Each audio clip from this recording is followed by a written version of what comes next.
ഞാൻ സെൻസസ് എടുക്കാൻ വേണ്ടി വന്നതാണ്, ജാതി സെൻസസ്. അറിയാം. എനിക്കിവിടെ ടിവിയും ഫ്രിഡ്ജും വാഷിംഗ് മെഷീനും അവനും പിന്നെ പട്ടുസാരിയും ഒക്കെ ഉണ്ട് സാറേ. അപ്പുറത്തെ വീട്ടിൽ അവളില്ലേ, അവൾക്കിതൊന്നുമില്ല, എല്ലാം വെറുതെ പറയണതാ. ഇതൊക്കെ എന്തിനാ നിങ്ങൾ ആദ്യം പറഞ്ഞത്? ചോദിക്കുമ്പോ പറഞ്ഞാൽ മതിയല്ലോ. ഭർത്താവ് എവിടെയാണ്? അകത്താ സാറേ. ഭർത്താവ് അകത്തിരിക്കുകയാണോ? പുറത്തേക്ക് വിളിക്ക്. അയ്യോ, ആകത്തല്ല, ജയിലില്ല.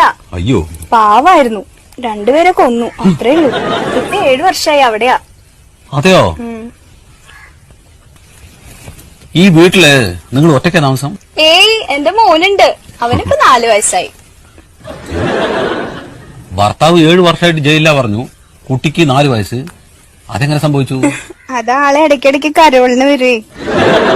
കരോളോ? ഈ ജയിലിൽ നിന്ന് ഇടയ്ക്കിടയ്ക്ക് വിടില്ലേ പുറത്തേക്ക്, കരോള്. പരോള്? ചില സ്ഥലത്ത് അങ്ങനെയും പറയും.